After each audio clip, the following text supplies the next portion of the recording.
Hey there, I'm Mark. I am Evan. And on this week's episode, we talk again about Evan's rap. Not really. We really focus on Mark, his branding, should he have a dot or hyphen in his name, why he's afraid of losing 700 followers, and how he needs to think bigger. Let's go.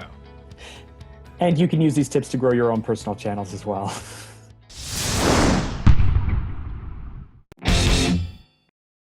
You're really, really quiet. Oh, really? How's that? Better? La la la. La la. Did anything change? Yeah, a lot. Where's your headphones? Use earphones. Yeah. Jesus. I haven't used headphones the last few times, and you've been good with it. It's always better to have headphones. Listen, that is a great quote. Evan Carmichael. Always better to use headphones. Listen, if you're a Marky Mark, then I'm the Funky Bunch. Wow, I like that. Did you know that someone made really terrible T-shirts with a quote of yours and then put it up on this T-shirt company? Because I was trying to find your Teespring account, and instead I found something else. I just Googled Evan Carmichael T-shirts, and someone has like just the worst quote from you, like just terrible design, terrible quote, Evan Carmichael just written on there, and they're trying to sell them. Awesome. My T-shirts are listed from the homepage. But we probably have terrible SEO on everything because it's just all pictures. Yeah. I used to know that you have to go to expression and this and that, but I thought you changed it. So I just Googled Evan Carmichael T-shirts. Down the list, I found Teespring, which is all your official stuff. But I just want you to know you can send your lawyers after those people who keep. Nah, never, dude. That's a tribute. That's awesome. I love it. It's terrible. How you doing, man? It's a tribute. It's a tribute. Yeah, I love it. I love when people use my stuff. Go for it all day long. I'm good, man. How are you? I am okay. Look at the sun on me today. It's crazy. You're glorious. Glorious. I almost wore the Fanta hat. Well, that's cool. Anyway, you asked how I'm doing. For some reason, I had a great morning, and then the last 2 hours, I've just had like in the pit of my stomach, I've had this anxiety. I don't know if it's about talking to you or doing this podcast or what, but yeah, I'm feeling really nervous and anxious. Well, you'll be better by the end of it. Oh yeah, for sure. So what are we talking about? Well, usually we do some stories or something. So how was the rap received? Last episode, people heard about the epic Evan Carmichael rap. Okay. How was that received, man? We haven't talked about it. I don't know. You don't know? You said you put a comment on so you created this rap. After our recording, you went home and you recorded 7 takes of it. Yeah. You cut it together. The next day it went out. And then you said you would check every morning. Every morning you would check for comments and feedback. Has anyone given you any negative feedback? No, the idea wasn't to check for comments and feedback. The idea was to, if you have a question for me, this is where you can get an answer from me. Ah. So I check it every day as I listen to it. Okay. And then I answer questions. Great. How's it doing? So it's the number 9 out of 10 worst. Well, not worst. So in my last 10, it's number 9. It's the second worst performing video you've released in the last 10. Exactly. I lost 84 subscribers off of it, which is a big number. Out of 2 million, are you 20,000? 2,020,000, you lost 84 people? That's not that big of a deal, is it? That's not a big deal, but it's big compared to what I wouldn't normally lose 84 subscribers off a video. Yeah. But it's catching up to be my, in terms of numbers. It's almost at your 8th worst or best performing video. Now, so look at the curve. Like YouTube shows you this curve of a band of where your average videos perform. And it started off way below the band, but it's catching up to being in the lower range of average for views. For watch hours, watch time is way down because it's such a short video. It's 3 minutes, right? And retention must be high though, right? Retention. If someone's going to watch it, they're going to watch a lot of it, right? 51%, 52% retention. So it's decent. Yeah. Yeah, it was good. Yeah. I was mostly positive, but I was really proud of you because one, you put yourself out there and did it. But the part when you start chanting "Believe" and pounding your chest is so awkward to watch. Like I love really awkward things. Okay. And if you weren't my friend, I would have been like, I can't watch this. Just I'm so uncomfortable thinking about doing it that me watching you do it makes me really uncomfortable. Because that's a long time. You say "Believe." Did you count how many times? You say "Believe" a lot of times. I don't know. Listen, it wasn't a couple of things on that. Did we not talk about the rap? We talked about it last time. We talked a lot about the rap, but you hadn't recorded Okay. it yet. You hadn't recorded it yet. You Oh, left the okay. office. You left the office and went straight home and recorded it. Oh, right. We came from your office, right? The second ever episode at your office. Okay, so, yeah, I did 7 takes, and You said that you kept messing up her name, so you wouldn't have had to do 7 takes if it wasn't for the singer's name. Yeah, like I kept getting to that point. Sing it. I don't even remember it anymore. Do you like how I remember this more than you? No? I just You remember don't like what, that? I remember what matters. So I got back. I recorded 7 takes. And here's the thing. By the end so that's the 7th take. What people saw is the 7th take. Mm-hmm. The comments have all been positive, almost like 99% positive. And the less than 1% have been super respectful. Right? Yeah. So like people saying it's just not for me. Nobody's saying like you suck. You can't. What are you doing, Mark? You're not even. What are you paying I'm listening. Jesus. Were you working? No. What were you doing just then? You were working. I was listening. No, you weren't. What were you doing, Mark? What are you talking about? What were you actually doing? My wife texted me like 7 texts in a minute, so I had to read them to make sure that nothing is burning. And is everything okay? Yeah, Jonah. Yes, everything's fine. Okay, good. Feeling is important. Listen, man, I love you. I'm here. You have my undivided attention. I'm gonna stare right into the screen. Pinky promise. You know what? That's something I never got on board as a kid, as a teenager, with my own kids. If they asked me to pinky promise, I'd be like, I don't do that. I don't need any pinky to promise. My promise is my promise. A Mark Drager guarantee. You want to get into that story or no? Anyway, I don't remember the full on. Anyway, so here's a couple of things around that. So the Believe chant was not part of the initial rap. Right. You just had to fill time.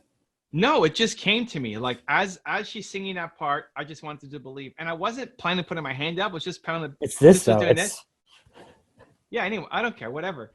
For all of the negative comments around the positive side of it is, hey, way to put yourself out there, which basically means like, we didn't really like it, but congrats on putting yourself out there. Oh, I think that was my feedback to you, man. I'm so proud of yourself for putting yourself out there. Which is so weird because that did not even register for me. It was not even like, I'm nervous about putting this out there. I'm putting myself out there. That was not in So one, the words are really, really good. The words are fire. I listened to it. I played it for Jacqueline. Yeah. My kids got obsessed with it. Yeah. Jacqueline literally said, I love that message. And the second time you go through it and you put it all together really, really fast and deliver it quickly, it's great. Yeah. It's great. Yeah. I'm not saying that. So when I say I'm proud, like the words are there, the delivery's there, all of that stuff's there. It's one of those things where I would be so uncomfortable doing that. No, but you're not the only one. Whatever. That me watching you do it makes me really uncomfortable. Dude, it's not just you. Multiple people have said, and people more who like follow hip hop and rap and like it have said, way to put yourself out there. Yeah.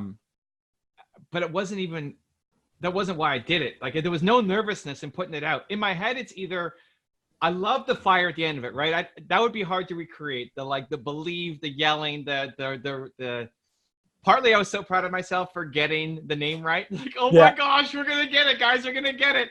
And then this is one part, the second frame where like I'm bouncing, like I'm really getting into it. Yeah. So, and then you fell behind the beat, but then you caught up as well. Yeah. I mean, that's rough. It's hard to stay on beat with that. Anyway, and that song, of course, has been sped up, right? That was 1.2. I sang it at 1.25, or I rapped it at 1.25.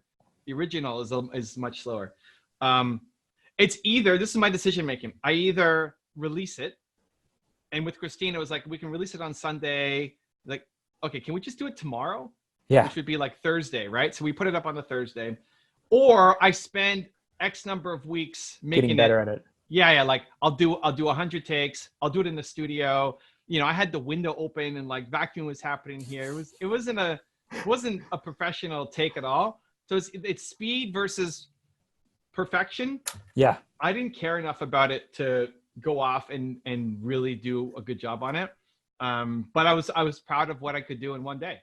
So that was That was one day, right? That was one day. I woke up. One day. Yeah, that was one day. Plus, I went to Drager's office and we crushed some. I thought we were calling this now the Church of Marketing. Yeah. Well, same thing. They're synonymous. Great. Like Jesus is God. Yes. As well as the Son No. of God. I thought you were about to go on something really like inappropriate, but I was like, oh, okay, yes, you did. Jesus is God, yes, and the Rock. But also the Son of God. Anyway. And the Son of God. There we go. So it's the same thing. Mark's office equals the Church of No, Marketing. but because I edited our last podcast and then I listened back to it. Okay. Was it good? And I was like, yeah, it turned out to be a really good episode. I mean, it took us 22 minutes just to get to the point, but it was really good. And I'm like, I like that Church of Marketing thing. I mean, I don't know if anyone else has it, but yeah, we need to create this. It's got to be the church of a lot of things. I said that in an Instagram story in the elevator, right? That's where it came from. Yeah. I'm gonna go see my friend Mark at the Church of Marketing. When he summons you, you have to show up, right? Yeah. Right? I remember that. That's important. There you go. I knew about my rap, but that all comes from me saying, "Sleep, my child." Maybe anyway, I don't know where it came from. Anyway, good stuff. I'm already feeling better. I know. Life is great. Life is great when you hang out with Evan Carmichael. Let's go. So we put the wrap up. The feedback's been positive. Mm-hmm. We're starting to rank for the song name, which is interesting. Mm-hmm.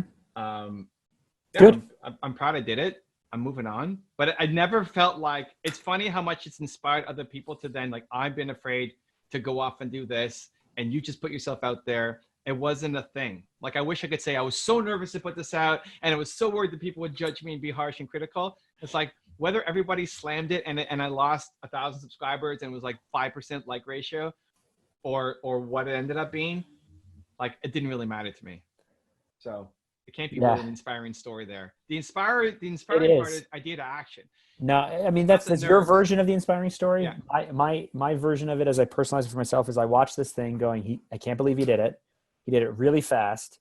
And it was just like, you don't watch uncomfortable TV shows. I love uncomfortable humor. Oh. I love The Office, The British Office. I didn't feel uncomfortable though. Like the believe part's my favorite part. I know, but the believe chant, hand in the air, eyes closed, pounding on your heart. It's like it's like as cheesy as you can get, man. It's like, but it's real, dude. It's full on. I'm not trying to pull you down. I don't want to ever say no, dude. But you can't pull me down. I loved it. That's perfect. That was my favorite part. It's just like, oh, Evan, dude, people do that alongside. Like, there's comments of like those kinds of positive affirmations is exactly what you need. The believe chant, people love it. Yeah. But some people hate it. That's fine. Just like any music when you put out. I love it. Some people hate chant. It. I don't know what it is, but anyway. You feel it's awkward. It wasn't awkward. It didn't feel awkward. It felt awkward because I'm imagining myself doing it and people judging me. It's my own insecurities. It has nothing to do with you.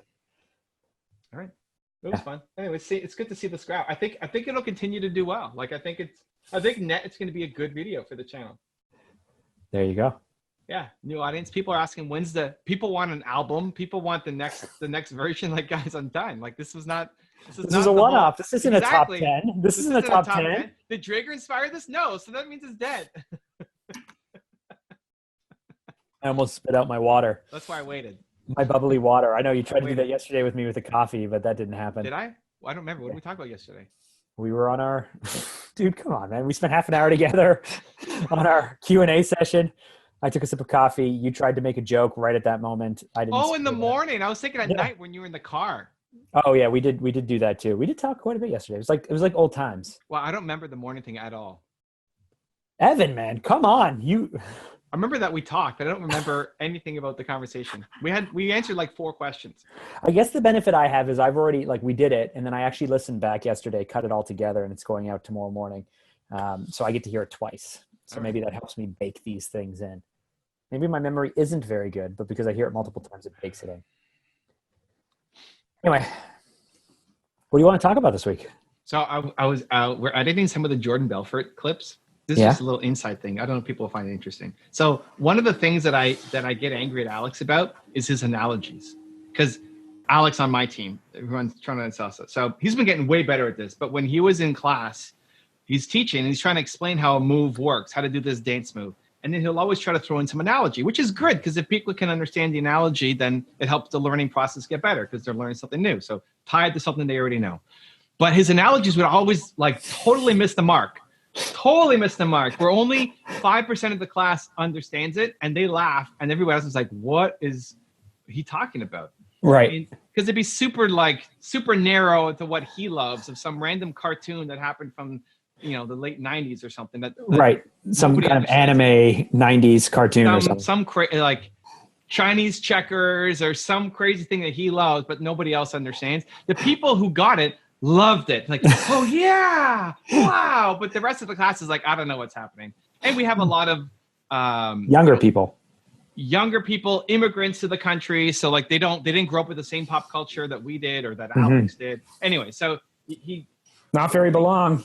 Over the years, he's gotten better at it. And I've called him out a lot. And I keep telling him, you need to make better references, right? It's not that the idea of having an analogy is wrong. You just need to make better references. So, and I would get angry with him. So then there's this clip that we were cutting for an ad, I think, for my YouTube course, where I was on Jordan Belfort's podcast. And Jordan says something, we're talking about making thumbnail pictures and having an emotional face. And he makes some reference that I didn't understand. and we should play it. Should I play it? This is super inside baseball. I don't know if people will like this, but whatever. It's funny because actually this reminds me of another story anyway. And I got angry at Jordan, told him you need to make better references. And he said something like that. And it just reminded me of Alex. So then I took my phone and I have it on my phone. Nina. Oh my goodness. You know where my phone is? I've lost my phone like 4 times today already. Okay. You think so or no? Okay, let's just leave it. She's gonna get angry at me. Okay, I'll just play it from my speakers. I clipped it and sent it to Alex because this is basically how we would treat Alex. So you're telling them to make thumbnails. Let's fill them in. You're telling them how to make thumbnails and how you got to see the whites of their eyes, and you have to have the titles in a certain place. And if you're speaking to Grant Cardone, you show Grant Cardone, that kind of stuff, right? So he said La Tigra from Zoolander, and he said, Zoolander, and I said, no, I don't watch movies.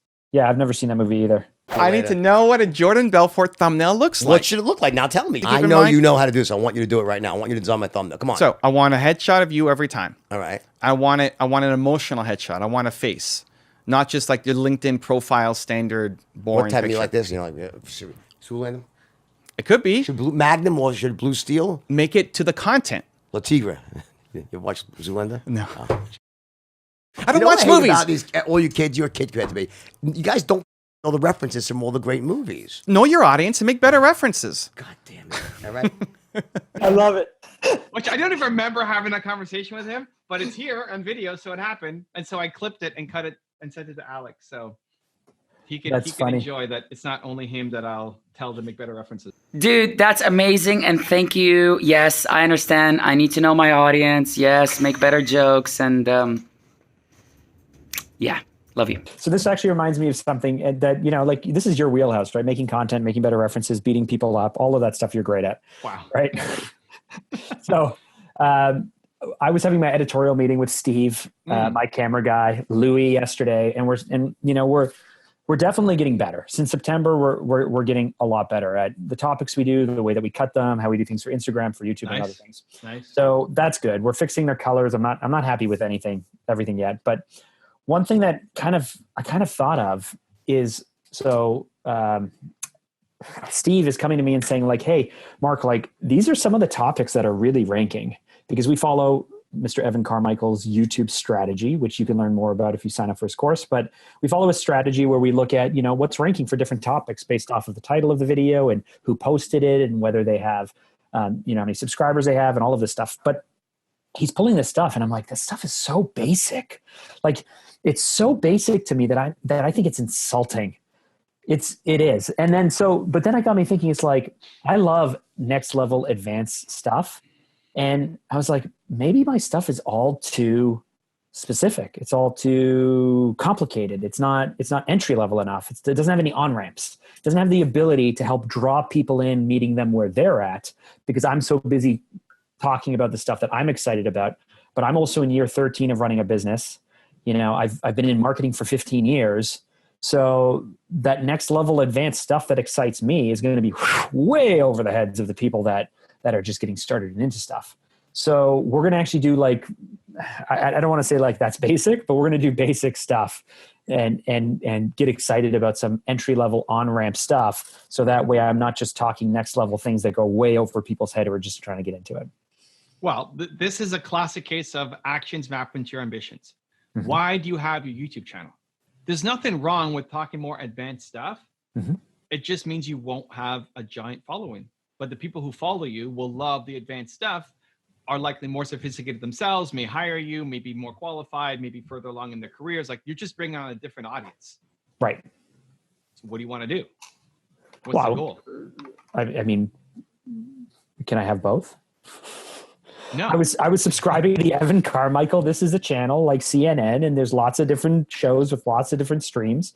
So there may be some advanced level stuff. There may be some mindset stuff. There may be some sales stuff, some marketing stuff. Like, my main goal is to help entrepreneurs grow and scale their businesses by helping them overcome marketing and sales challenges. I think most entrepreneurs know their craft, but really struggle with sales and marketing challenges. And I want to help them. I want to help them grow and scale their business by overcoming those challenges. Well, but I can't only think in terms of startup or pre-startup. I can't only think in terms of year 5 or rebrand or year 10 entrepreneurs. So there really is a kind of a mixed match. This is the grand experiment that I'm going down, in that I am splitting up my content into multiple channels. And it's so hard to find stuff, man, because you just did another split. And so like, I know you're doing all the different colors, but I literally tried to find something the other day. I couldn't figure out which channel it was on or how to get to it. And that's one of the downsides. Yeah. But that's not how most people consume content. No, I know. So, I'm special.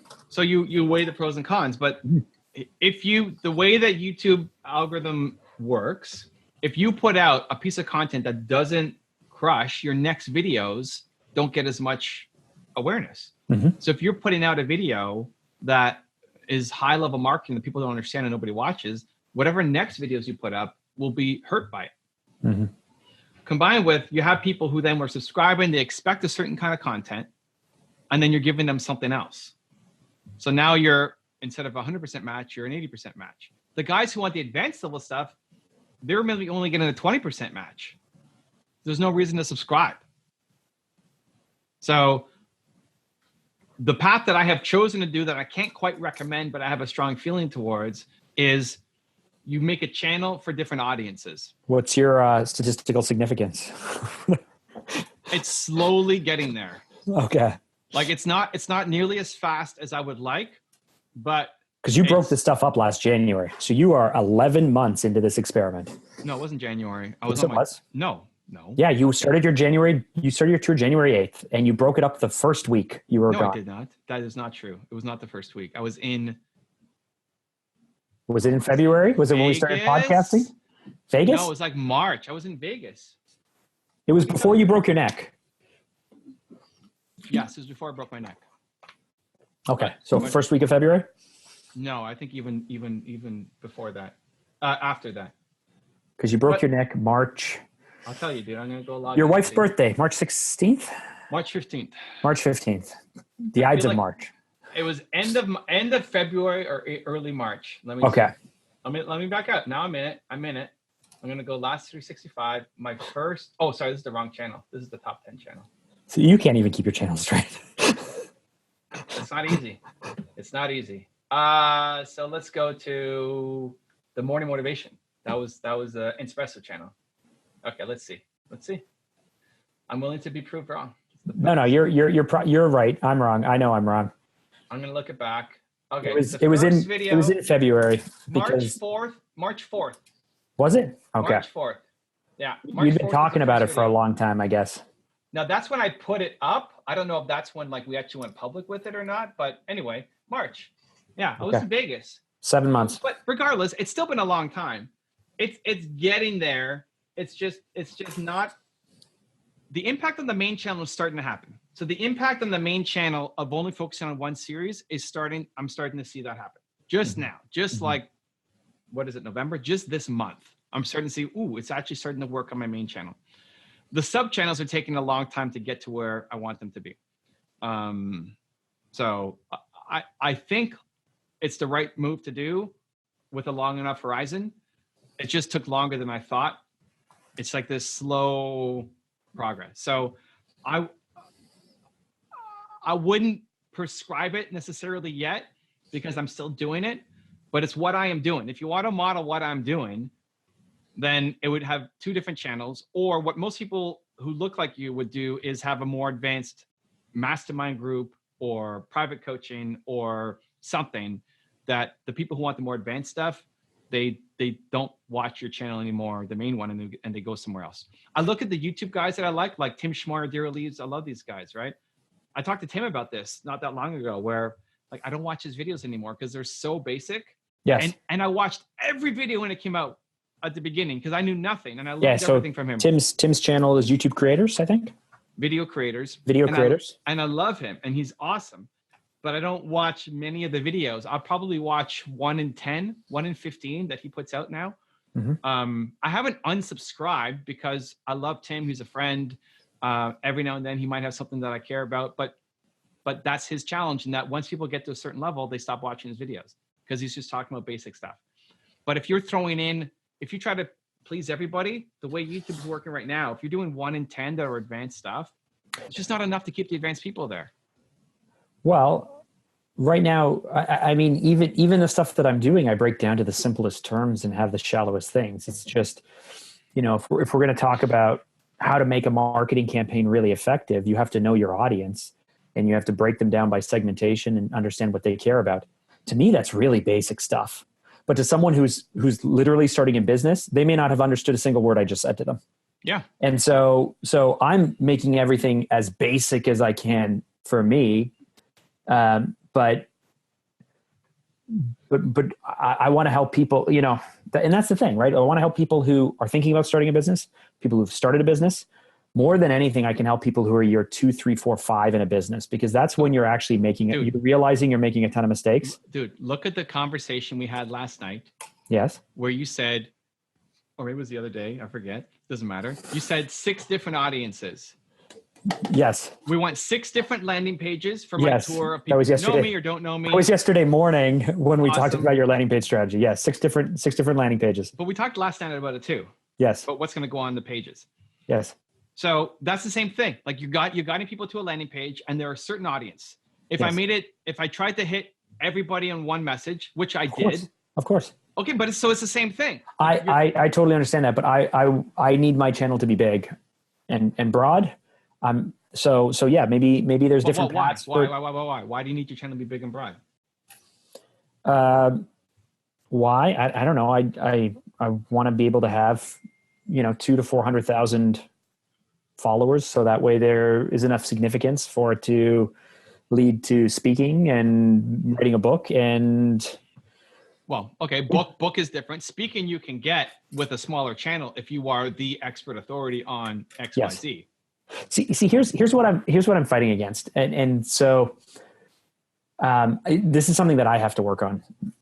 I go to HubSpot's inbound conference, right? HubSpot, we're working toward becoming a HubSpot agency. They invite me down. They give us tickets. Louis and I go down, and it is a packed event. 25,000 marketers come into Boston for this event, and the topics look really, really interesting. I'm really excited about them. Out of, I don't know, the 14 sessions I saw in 3 full days, only 2 of them impressed me. Mm-hmm. The rest of them insulted me that they thought that they were giving me value. And I was literally uncomfortable sitting there. Like I was angry that they did such a disservice to their topics, that they did such a disservice to this amazing event by speaking about like just doing such basic, terrible things. And yet they would say something that is like, not even, it's like, it's beyond marketing 101. And the room would light up with people tapping their phones, their computers, taking notes, going, wow. And I'm just like, are you guys kidding me? You guys call yourself marketers and you think this is impressive? So this is my issue. This is actually my issue. My issue is like, I find their content insulting, but I know that when I was 22 or whatever, it blew my mind as well, because I was the first time I was introduced to it. I know that anything we're introduced to the first time will blow your mind. You got to stop getting so angry. You're like the guy who puts out a Facebook ad and then loves the picture and then gets pissed when it doesn't work. Like, no, you were wrong. It's not the right thing. Is that you, or are you trying to reference me from a past life? I don't do that. It's the same thing. Like, You may not like it to be angry, but these 20,000 people, they love it and they're writing notes. So learn from the guy on stage. That should be you. You want to be the guy on stage? You go in with your advanced level stuff and they're going to be yawning and boring and leaving the room. And you're pissed that like, I just dropped knowledge, but nobody cared because these guys don't call themselves marketers. You're going to be this old crusty dude who never has the impact that you want to have. That's why I'm now open to basic stuff on ramps. Like I'm there. I've learned the lesson. This week I had the light bulb moment. I need to ensure that, you know, if Mark Drager which is a brand, was a brand that I was working on, I would want to meet people where they're at. Okay, but there's different kinds of people. Yes. So don't mash it up onto one channel. You have your one channel that's basic stuff. That's going to be your big one. And then you have to figure out, what do you want to do with more advanced people? Do you want to have a separate channel that's smaller that people can join in? Do you want to have a private group where you do a presentation and they're paying to hang out with you when you actually deal with marketing problems that maybe turn into some content? Do you want to have a coaching service? Do you want to just funnel them into a program that you've created? Like, what do you want to do with the more advanced people? Because there's way fewer of them, right? That's 5% of your market versus 95% of the beginning people. So those 5% have money and are more successful. They're not just in startup land anymore. They're listening to that stuff at HubSpot too and saying, this is garbage. Why did I come here? I'm not going to come next year. Right? No, see, my takeaway was, next year if I'm coming, I better be speaking. Sure, but for everybody else, it's like most people aren't going to speak if they didn't get value. If they're like you, all the 5% of the audience who's like this grumpy old man at the back, frustrated that these people call themselves marketers and I'm doing a disservice to the industry. They still need value and you can help them, but there's so few of them. What do you want to do? So most people don't turn it into a separate channel. They'll turn it into some bonus that they get paid for because those people have money. So the advanced becomes consulting clients, coaching clients, group coaching clients. We're too small, obviously, to monetize. And I've never thought about, if we could get to break even, then that'd be fantastic. But I'm not doing any of that stuff for money, right? Just impact and platform. Well, then it could be people, then it could be lead gen for your business. Like if somebody has a more, if you're doing entry-level beginning stuff, but then people who want to learn more, they love you, say, hey, Mark, how do I do this? Well, I have the service. I have my own agency. Here's what we do. We're experts at it. Yeah. But don't go super deep onto the tactics and the breakdown because you're going to lose people. No, I know. I know. I got to get better at doing it, because even like I want to do an interviewing series on my Instagram, on my YouTube channel. I love talking to people and I love learning from them.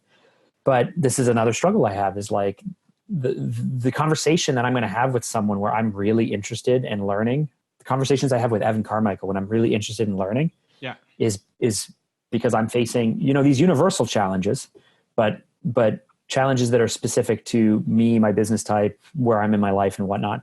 If I'm going to sit down and talk to someone because I'm really curious about what they've done or what they have to say, that's going to be some next level stuff, man. I'm going to be yawning if it's like, oh, that's interesting. So you're suggesting people should build a landing page. Oh, tell me more about that. Right. Like, whew.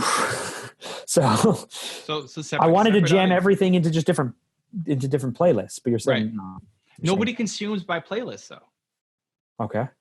That's not how people consume content on YouTube. Look at what percentage of your, well, I don't know. You may not have enough data yet, but I was looking at my data. I was looking at my data this morning and I went, I should sit down with Evan and he should teach me how to read this data. And then I realized I have 207 subscribers and I was like, it's not worth his time yet. Not worth his time. I know you would out of love, but not worth your time yet. Playlists drive 1.5% of my views. Nobody consumes through playlists. And we have a lot of playlists. And I have a guy, Ray, on my team making playlists. 3 to 5 new playlists every day. Wow. Yeah. Because playlist ranking is a thing. We still got, this is the past 28 days, we still got 600,000 impressions, 627,000 impressions from playlists. But nothing compared to the 52 million that I got overall, right? For the past 28 days. It's just not how people consume content. So you what is this marketing strategy for 2020? How to win on social media in 2020? Evan talks. Nobody knows what you're looking at right now. I'm looking at your YouTube channel. Can you give the audience and your co-host a little bit of context of what you're doing? Oh, please. You're the one who literally told me in a few podcasts ago that you want to give me less context. You're okay, Mark. No context here, Evan. No context. You should know the title of your own thing. No, I don't. When you're making 4 videos a day, you can't know the title of everything. I know. That's why you have a team. Yeah. Here's the thing. Build your content. You want to do an interview series. You want to do interviews that are probably the worst. Like, I think it's really hard to balance interview plus your own stuff. I think it's really hard. It's doable, but it's really hard. Right. You have to bring people on who give value to the same audience that you do.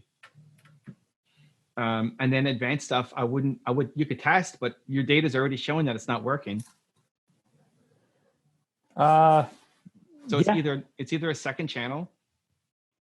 It's too early for that. I just need to, or just part of us getting better is just focusing more on those people who are, in the 2 to 5 years who want to get better and know a little bit, but don't know enough, are willing to try stuff, haven't ever been led to it, no one's ever reached out or explained things. But is that who you're targeting, the 2 to 5 years or the 0 to 2 years? Really, most of my stuff, I focus on people who are in between, year 2, year 3, for sure. Because there's this dip that happens when the excitement wears off.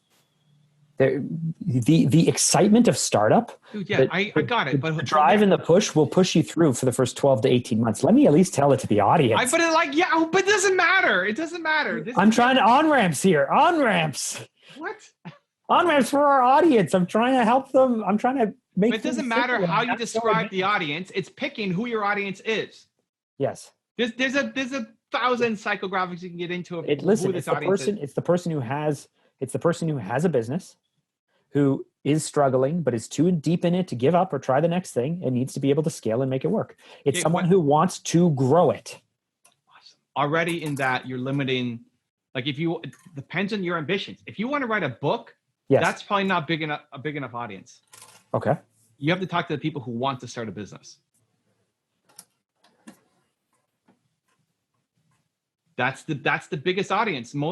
Everybody wants to start a business. Most people don't want, how many people who actually do then actually go up and start it? A small percentage. A lot of people try a little tiny thing and it never takes off. They throw some time out on the weekend, or, that's most people. The people who make it to year 2 is tiny compared to the people who want to start a business, which is fine, which can still get you speaking gigs, can still get you seen as an expert in the industry, can still let you upsell your services. But to get a book focused on entrepreneurs who've gone at least 2 years and now are facing this struggle, that's going to be a really tough sell.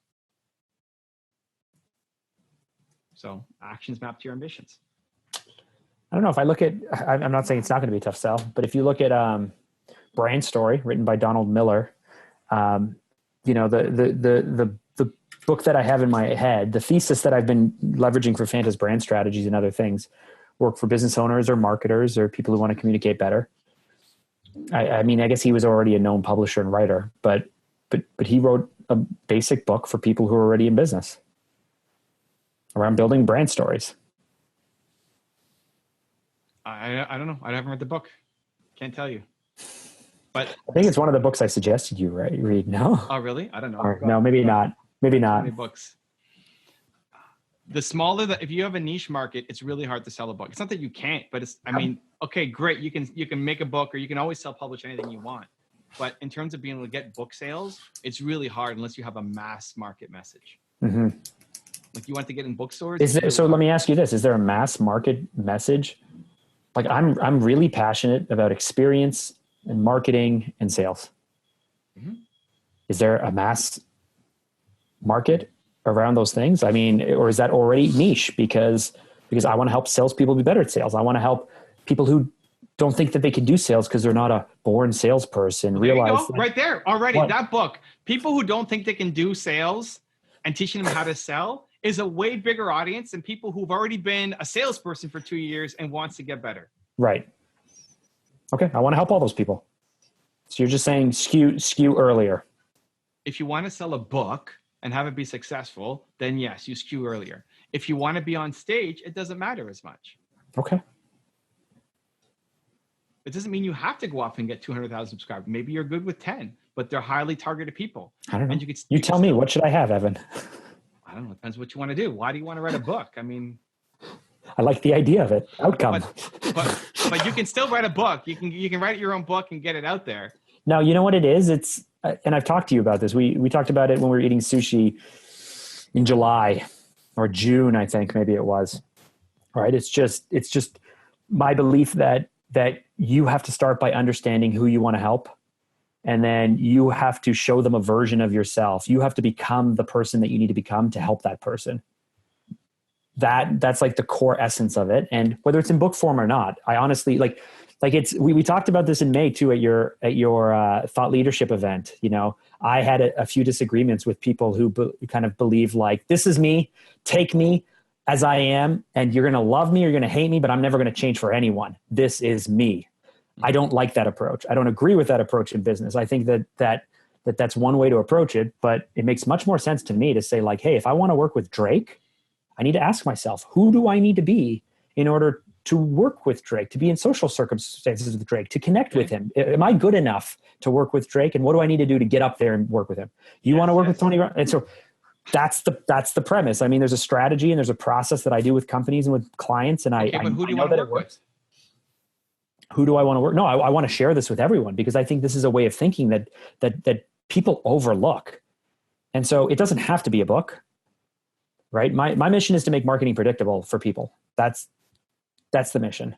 That's the bigger mission. The greater mission is that there are tools, there are steps you can do. If you simply follow them, they should work and whatnot. But this premise that I use that as the foundation for things literally makes sales easier for people. It's just empathy, right? What? You don't like that I'm throwing out words now? I want to make marketing predictable. You know, it's just empathy. What? It's being empathetic. It's understanding the situations that people are in. Oh, Mark. Okay, great. Who you need to be to be in front of them. Right. Listen, you didn't ask for a 30-second elevator speech. Just empathy. Yeah. Wow, your face is turning red. I was getting there. I was trying to stay around until you just said it just all boils down to empathy. Jesus. Anyway, so how to make marketing predictable? Yes. Is the mission of Fanta? Yes. And maybe it's a personal mission of Mark as well. It's not something that most people connect to. No. The big general Mark Drager thing. So now we're just throwing everything up against the wall here and seeing what sticks. But big general, I mean, the Mark Drager thing is that we all have something to prove, right? That we have insecurities, that we have doubters, that we have a voice of doubt in our mind or those around us. I sent you Tom Bilyeu's thing today on Instagram because he was talking about how he keeps a list of every doubter that ever doubted him, and he looks at it when he needs that anger or that fire. I've heard him say that. I haven't seen your message yet, but that's different. Like, why are you not making why make content around marketing at all? Why not make content about having something to prove and where marketing makes sense but because I can only speak to a few things with absolute certainty, and one area that I know and that I'm very, very good at are the things that people call sales and marketing, but it's really just understanding people and what you need to say to them and the moment that you need to get in front of them, saying the right thing to the right time at the right person the right way. What is the feeling? What is the tone? How does that work out in terms of conversations? Or what would you tell yourself? What would I tell myself? You have a client that comes to you. I would segment based on list, but which is why playlists, we've been using playlists to segment based on lists, and we know you said it doesn't work. So list is channel. So segment based off list, which is channel. Yes. So you should have a Fanta channel that is talking about how to make marketing predictable. And there's Mark, CEO, coming to you once a week, talking about making marketing predictable with maybe guest appearances from Louis, from Alex, people on your team, because this is the Fanta brand. We want to make marketing predictable. Yeah. Then you have And that's a niche. Yeah. That not a lot of people are going to follow and subscribe to, but the So people who do, advanced level stuff. not necessarily advanced, but like take your market of people who are just about to be ready, who are in year 2, and they want to grow.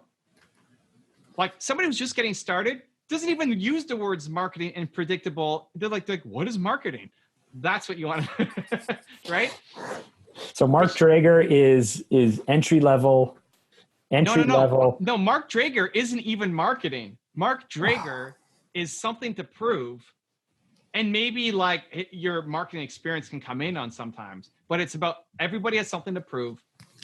Think about what we do on this podcast. This is good Mark Drager content. This show should fit as a playlist on your Mark Drager channel because it's about something to prove and the issues that how we were introduced, the issues that we all face. So blah blah blah blah blah. That's great. Has not necessarily anything to do with marketing, but it may come up, which is fine. But it's not the focus. It's about you have something. But this entire show is Mark doesn't know what he's doing. Evan's going to help him navigate life. So how does then Mark Drager become the expert at navigating life? Because you're also kick ass at it. I mean, this is everybody. It's that staircase, right? Which you hate. You're on a staircase. You're learning, trying to get better, and so you surround yourself with people. No. I love the staircase for skills. Great. So then you're on the staircase, and then your interviews can make sense. Then you can bring in and help people scale up, and you're learning. You're taking me on your journey, plus you're teaching me. You're teaching what you've learned. You've also come a long way. You have knowledge to share, and I've seen it, and I've seen you help people who come to the academy. And it's not just about how to put a message in front of a screen, right? You're helping them make changes in their life, helping them find the thing that they have something to prove and go chase it down. So I would love to see some of that. So I'd love to see you coaching. I'd love to see your thought leadership pieces around that, all around something to prove. And when marketing makes sense, you bring it in, but it's not the focus of the channel. The focus is that we have something to prove. That's Mark Drager. And then the Fanta is more advanced, making marketing predictable. That's a combination of you and your team sharing a message. And that can get you on stage. That's not going to get you a book. Something to prove is a book. That's a book. Marketing predictable is nowhere close to a book, but it's a keynote to the right audience. Mm-hmm. To the HubSpot audience, that's a keynote. Something to prove can also get you on stages as well, but just maybe not HubSpot. I suppose I know that I'm in the pursuit of, like, I understand the mindset of entrepreneurs. I understand the doubt and the challenges we all face, and that we, feel like we have something to prove to ourselves or to others because we're living with those insecurities and always working to overcome them. Right. I've grabbed tons of stuff from you and from others that I've listened to, and so I understand it. I just don't. I guess this is an insecurity for myself. I feel like I can own sales and marketing because I know how good I am at it, and the reason why basic stuff bothers me is because it's an ego thing and it's an insecurity thing on my side too, because I know how good I am at it.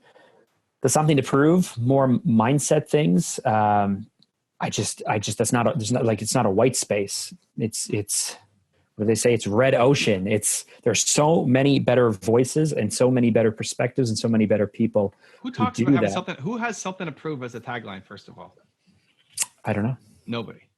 Okay. So there you go. You don't know either. You don't know either. But I'm in this space. I do videos on everybody. If somebody owns something to prove, they're just starting up. Right? I mean, maybe somebody wrote a book on it, but it doesn't mean that nobody's a household name with something to prove. Mm-hmm. That person doesn't exist. So that could be you. And then your path, like the way that you're so good at being humble and also trying to learn is a skill set. Like the willingness to share what you're going through is something that most people don't do.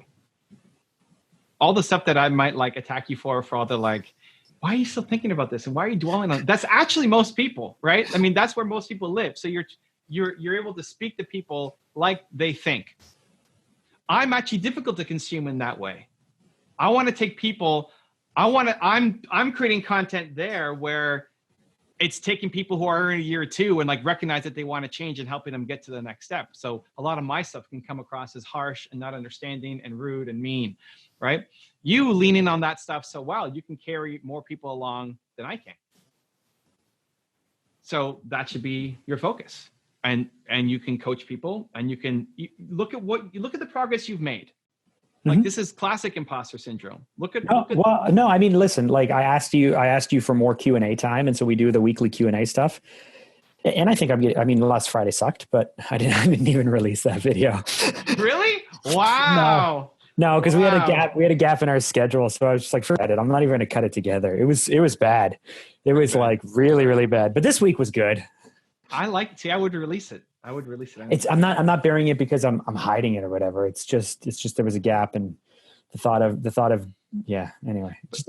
Showing, talking about your journey, talking about entrepreneur life, talking about marriage life, talking about fatherhood, talking about weight loss, talking about diet, talking about all of the stuff. So it's Mark having something to prove, where it comes from, and how he's doing it. And here's some advice for you to do it too. And at the beginning, it may just be, well, here's what worked for me, so it may work for you. Mm-hmm. But then as you're actually helping people, you can start seeing pattern recognition and say, no, if you're like this, then here's the problem. You have to go fix that. That's the Mark Drager channel. And that could be a big channel. And you need to spend more time. Just like you said, like, I want to do more Q&A and get better at it. That's how you get better at it, right? You're doing more. You want to speak more in front of audiences? Great. Like, you'll get better at it. You should coach people. People should call in and say, Mark, I don't know how to lose weight. And you're going to help them. Yeah, you could. You did it. Yeah. And the more you do it, the better you I'm laughing because it's actually not that hard. I thought it was really hard. It's not. But everybody thinks it's really hard. Everybody thinks it's really hard. Even what you're doing now, helping people bridge that gap, because what you've done seems crazy. If you go back to 200-pound Mark, how much was your highest? 236. 236. Go back to 236 Mark and say, Mark, here's all you have to do. It's easy. This is easy. Yeah. You just have to eat keto every day. No cheat days ever. No. But that's the destination. That's not the starting place. No, but still. Yeah, I wouldn't have done it. You have to work out 5 days a week, hard. Yeah. Right, hard. You'd be like, you're crazy. That's not even close to being easy, right? So, but you can help that guy and talk to him in a way. Like, for me, it's really hard. I want to work with people who are ready to grow. I don't want to sit there and wallow and like take forever in like. But neither do I. No, but you can relate to them a lot better than I can. Oh, okay. Yes, maybe I can relate to them. Yeah, and they'll relate to you. Okay. So you can help people. So somebody said, Mark, I want to lose weight. I'm 200 pounds and I want to get down to 150. You know, I don't know what to do, man. I've tried for 20 years and I can't do it. You can help them. Mm-hmm. And not just, it's something, anybody who has something to prove, you can help them with it. Mm-hmm. If at worst, just as a sounding board, because you're a good listener and you'll be empathetic. Empathy is the whole game. I just learned. The whole game. Empathy. It's just all about empathy. Anyway, it's great. What are you laughing about, man? Because you had this great logical train building and then it just got derailed with empathy. Anyway, it's great. But it is. Evan. It's not that I don't agree with you. It's that when you say I'm wearing someone else's skin, it's not that I don't agree with you. It just made no sense in your logic train that you were building. Okay, so I got to get better at that. And no, you're usually great at that. That was a misstep, but you're usually great at it. This is what you can help people with, and you should help people with it. And there'll still be a lot of entrepreneur kind of questions that come up because they have something to prove. Everybody has something to prove, and you'll still lean towards people who are entrepreneurs and want to do their own thing. But that's the message that should be Mark Drager. So outside of my wheelhouse, but no, it's not that something to prove. Yes, something to prove for sure. The questions for sure. It's the answers with authority. Don't answer things that you don't know. Like, even listening and holding space for them is value. And you'll find something. There's no like, why did everybody love you from the Thought Leadership Academy? I don't know if they did in May. I don't know if they did in September. Yeah, you got to get better, but still.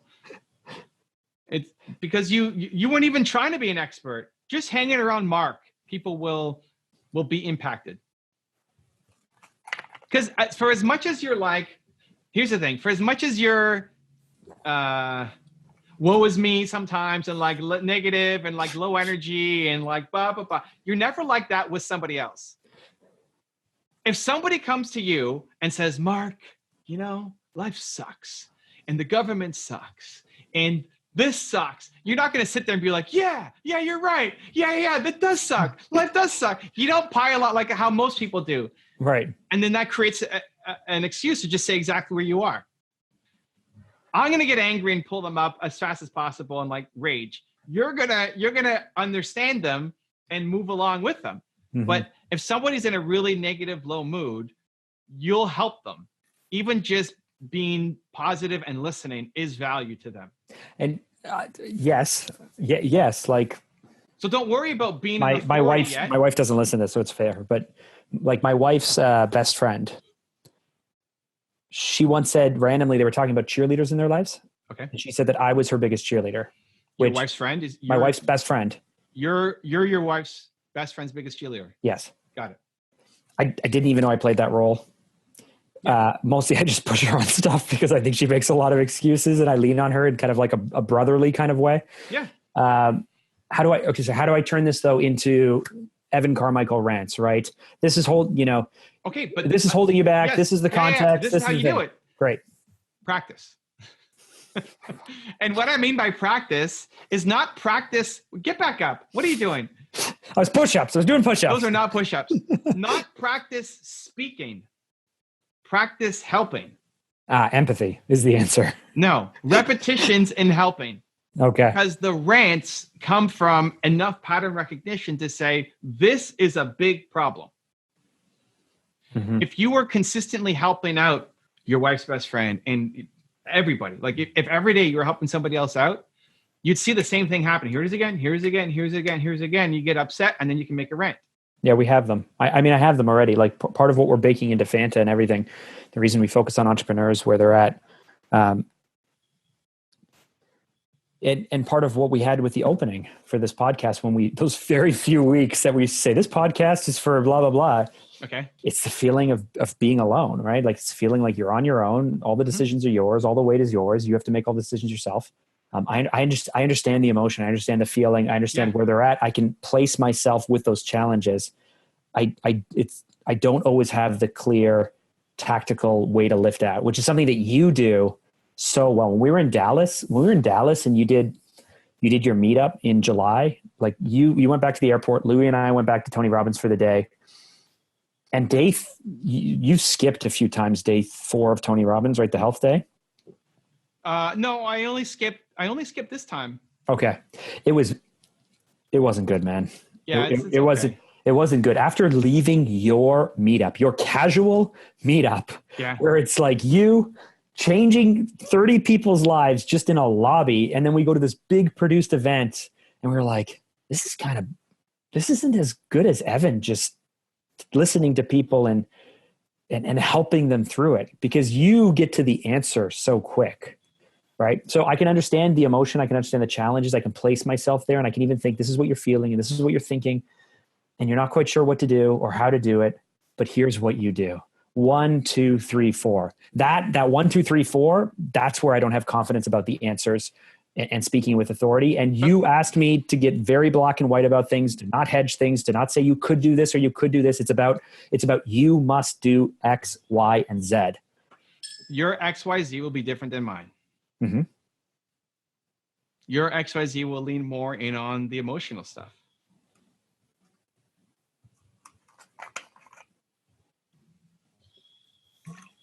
And the more people you talk to and help, the more different ideas you'll come up with. All of my catchphrases of like, it's the best and 2% difference and idea to action and a lot of them came up from helping you, right?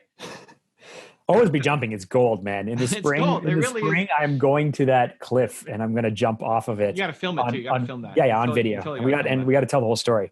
I got Danny to send me the audio and the video of it so I can recreate it. Yeah. So the more you do, you'll end up having magical moments. I mean, today it's Thursday. We film it on Thursday. All day I've been doing podcasts and interviews, and some of them are super boring. Some of them are the same questions I've been asked every single time.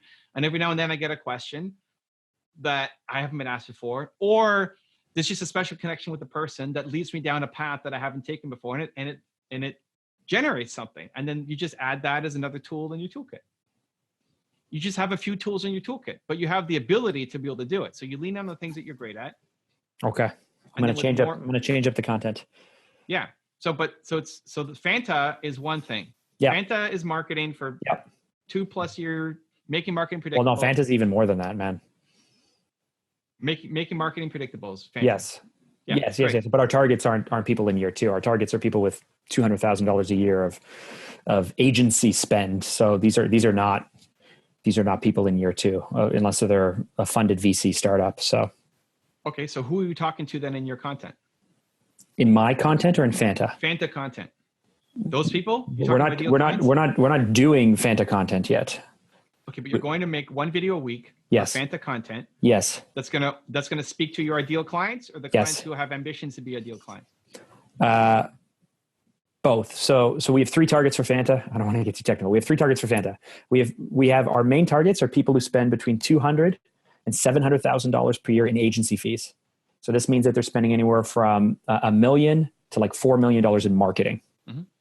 Pretty big entrepreneurial clients. Or they're startups or people who are pivoting where they may spend less than that, but within 12 months they'll hit the $150,000 to $200,000 threshold. So we have a lot of startup clients, but they're literally, have $9 million in funding. And even though they're pre-revenue, they're funded. Or we have clients who are entrepreneurial who only spend, $60,000 a year in marketing, but they are ready. They're at the point in their life where they have something to prove. They're at the point of their life where they are ready to get a lot bigger or stop doing what they're doing. And so they are going to do what they have to do, spend what they have to spend to get there. And so we can get them there in 12 months. Okay. So you target medium to advanced level content. Mm-hmm. You talk about case studies and what you're doing with your clients. Mm-hmm. You're going to have a smaller channel of 40 to 50,000 subscribers, and you're going to speak at HubSpot and blow their faces off. Like, you'll be the expert at this thing within this really niche community. You're going to be the guy, but it's not broad. And then on the Mark Drager side, we're barely talking about marketing unless it makes sense. We're talking about having something to prove. Yeah. Yes. I'll have to sleep on that. No, you don't sleep on it. No, I agree with you. It's the right thing. It's happening. I have to internalize my version of that. It's great. That means basically all the content you put out doesn't fit either your demos anymore. Right? Yep. You've been trying to straddle 15 horses with one ass. And as you know, Farmer Mark cannot straddle that many horses.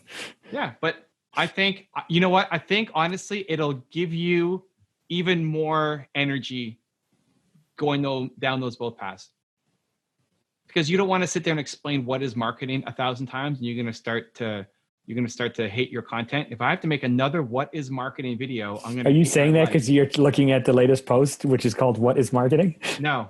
Oh, that was the latest. That was the latest title that went up. No, but I could see you getting bored. Like, again, I have to make this. What else? I have nothing else to say. Why do I have to make this thing again? Well, it's funny because when they brought me that topic, I was like, no one is asking this topic. What is marketing? And then, see, like, you can't do that. Steve was like, no, it's got like millions of hits. I'm like, the fact that you're so clueless about that market, you shouldn't be serving them. That's not your audience. But here's the thing. I could learn. No. But you don't want to learn. Like, you would have learned if that's what you wanted to learn. The fact that you don't know that millions of people are searching for what is marketing. What is marketing? That's the term. What is marketing? What do you mean? What is marketing? Marketing is putting. This is like, you shouldn't be. That's like saying, like, what is accounting? Don't make that content. What is accounting? Is that? Look that up. Yes, that's a huge thing. What is accounting? No. Yes, Mark. You're such a snob around this. That you can't handle like that people don't know. This is what most people do. Most people have no idea. But here's the thing. The what is marketing equivalent in the something to prove world, will never get old for you. Okay. The amount of disrespect and disdain you have for, like, who's even searching for this? Are you kidding me? That doesn't exist on the something to prove side of things. You'll love helping people at the beginning stages of that forever. This feels right. It is right. No, I know. This is a year in our journey. It feels right. I'm getting so much better on camera though. So if I can just start to marry some of these things up, it'll be better. Well, that's the path. So now you got to figure out what are you going to do. Like now you dive into the tactics, like 2 different YouTube channels. What are you going to do on Instagram? No, I'll throw all of the stuff that excites me. We'll push out through Fanta, and it'll be more broad and like all the stuff that excites me around like advanced level marketing for our target audiences and me interviewing people and all of that stuff. Yeah, we'll put out through Fanta because if it had 15,000 or 20,000 subscribers, that would be amazing. Like. Yeah, but interviewing can be different. You can still interview somebody about something to prove. Like this, this is not quite an interview, but this fits on something to prove. It's called the Something to Prove podcast. And yet we talk so little about proving things to people. Yeah, it's all based around it. Yeah. Do you have a hard out? Because we are like 8 minutes over. Oh, really? Did you have another one? No, this is important. We're making your entire content strategy here. Yeah. So what are you going to do on Instagram? Because your thing is Life at Fanta. That's your IG name. Yeah, I don't want to start Instagram again. I've spent a year to get those extra 500 subscribers, man. I've worked so hard. Whatever. I didn't want to start a whole new YouTube channel again, and here I am doing like 18 of them all together, dude. That's not a good reason. What's wrong with Life of Fanta? Dude, what would you tell yourself? What I tell myself? Yeah. So the reason why I went to Life at Fanta and the reason why I've kept Life at Fanta is because one, there's a bit of a brand play there, but mostly it's because I'm sharing. I mean, I'm sharing through all of my stories and stuff the journey of building Fanta, even. Okay, great. So it's not you. This isn't you. This is now TDS. Okay. Great. So Alex has an account called Life at TDS. Alex's account is TDS, so he is doing this. Alex has an account called Life at TDS. Yes. He's decided that he wants to go after 2 totally different markets. Why don't you just tell me what you think I should do rather than try to lead me to water then? No, why? What's wrong with Life of Fanta? It feels like the same thing. It feels like you're covering too much. Like you're trying to cover 15 horses with one butt. I can just switch the name to Mark Drager. That's easy enough because I don't have to. I think you should have Mark Drager. I already have Mark Drager. Like I actually locked it down a year ago. I locked it down, but I haven't posted anything there. You should have a Mark Drager and you should have a Fanta. And Fanta is about, nobody cares. Like Life at Fanta, I think about behind the scenes at this company. Mm-hmm. Who cares? Nobody's following you for that. Mm-hmm. Fanta is going to give me kick-ass marketing wisdom, medium to advanced stuff that if I have $1 million to spend on marketing, this is the go-to account to follow. That I'm going to get insights every single X, day, week, whatever. So Mark Drager barely talks about marketing. But I can just change the username for Life at Fanta to something to prove or to Mark Drager or whatever I want. Yeah. And I can just create a new account for Fanta Media rather than me move my own brand over and lose the 735 followers that I've worked so hard. It's losing thinking, but sure. What do you mean it's losing thinking? You said, listen, my Fanta YouTube, I don't know, we had 2,000 subscribers or something. And last year I was like, hey, should I just start a new YouTube or should I migrate it over the way I was with Instagram? You're like, yeah, just start new. It's easy. Dude, you know how hard we've worked for 207 subscribers? Great. For 10 months. Dude, I'm not going to sit here and wallow with you and it's not wallowing. It's just saying I want you to understand what it's like for us little guys to start at the bottom. Great. Let's go. What? Is it the right strategy or not? If it's the right strategy, stop complaining and do it. If it's not the right strategy, then let's talk about it. Okay. So should I call my Instagram Something to Prove or just Mark Drager? Mark Drager and Fanta. You have 2 accounts for everything. 2 accounts for YouTube, 2 accounts for Instagram. You can start with those 2, but you probably should have a Twitter for Fanta at least. I think Fanta's Life at Fanta as well, or Twitter. Yeah, Life at Fanta doesn't make sense. Life at Fanta is behind the scenes blog of a company. Yeah. Nobody cares. So my old bio used to say on Twitter, it says, this is what building an extraordinary agency while living a purpose-driven life looks like. Yeah. And the learnings that come from trying. Yeah, we're not doing it anymore. We're not doing that anymore? Nope. Okay. Two different audiences, 2 different accounts. Okay. Now I'm already sitting on Mark Drager as an Instagram. Okay. And so I can't delete that account and then claim it because it'll once you delete it, you can't get it back. So should I just do like Mark_Drager or something? No, I don't know. Figure it out. Yeah. This doesn't matter. Even if you start all over, I don't want Mark_Drager. You're gonna be the guy about something to prove. And worst case, you're worried about losing 700 followers where you're gonna be speaking. I love every one of those people. If they love you back, they're gonna come follow you on your new account. You DM them one by one and you say, "Hey, Jimmy, I love you. I'm starting my new account, Mark Drager. Here it is. If I'm giving you any value, I'll see you over there." This is, we're talking about you being a world-class speaker. This was the same pitch you gave me when I Giant started book Mark deals. Drager's YouTube channel. And yeah, right now I have 207 subscribers, I think. Maybe a little bit more. That's the reason why you're not moving over is ridiculous. Okay. And if you love them so much, you DM them video one by one and you ask them to switch over. I'll help you. I'll do 50 of them for you, okay? Say, "Hey, John, this is Evan. Mark is moving to a new account." If he's giving you any value, find him. Dude, we'll do a whole podcast on it of just us messaging your followers, DMing them and telling them what's up. Okay. Yeah. Let me see here. Build your list. Anybody, we have cross followers anyway, right? Anybody who follows you and me, I'll DM for you, okay? Because that 700 is just so important and crazy.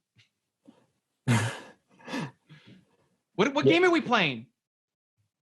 A big game. We're playing big. Okay. Then it doesn't matter. Then go. Then create it.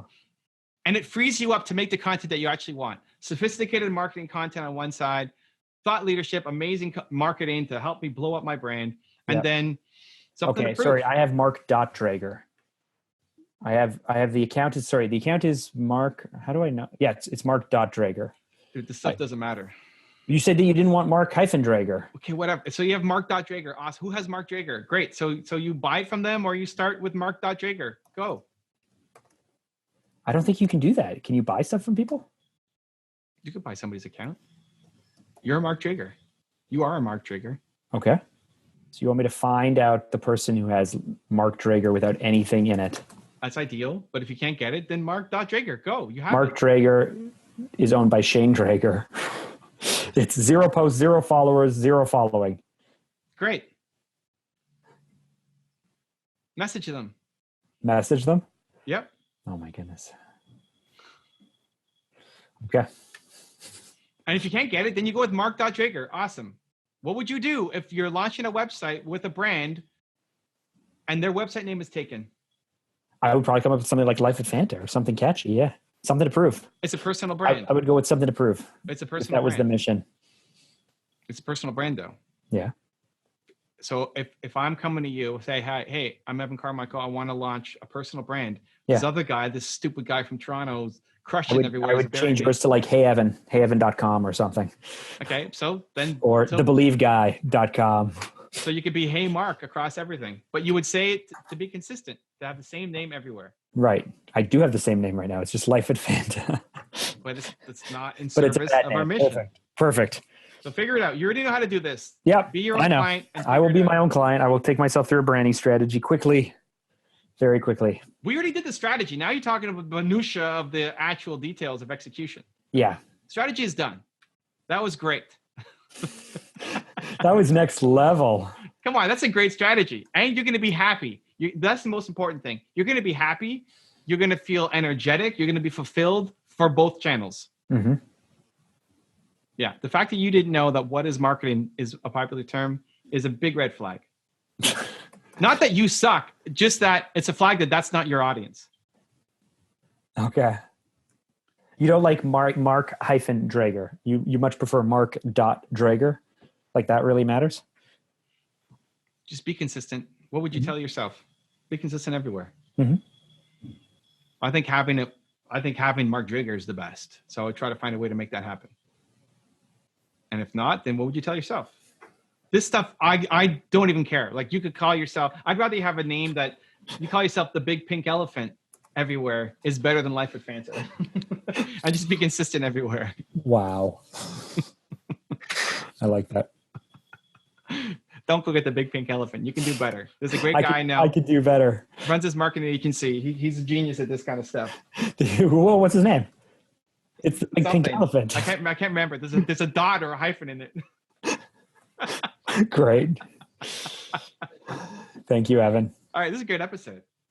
I'm glad you think so. No, I think it's a good episode. I like pretty much We're almost done. Yeah, we're almost pretty done. much in the beginning of it. I was like, I'm just going to use this. I'm going to use this time selfishly now. Yeah. Well, good. Yeah. All right. Good things, big things changing. So this is going to be a series on your new YouTube channel as well. I guess so. I like it. If you want to see Mark's favorite episode, where I actually went to his office and helped him one-on-one, figure out his why. I don't think I said that, but okay. He said that. Go click the link right next to us. You'll enjoy it. Continue to believe, and we'll see you there. Yes.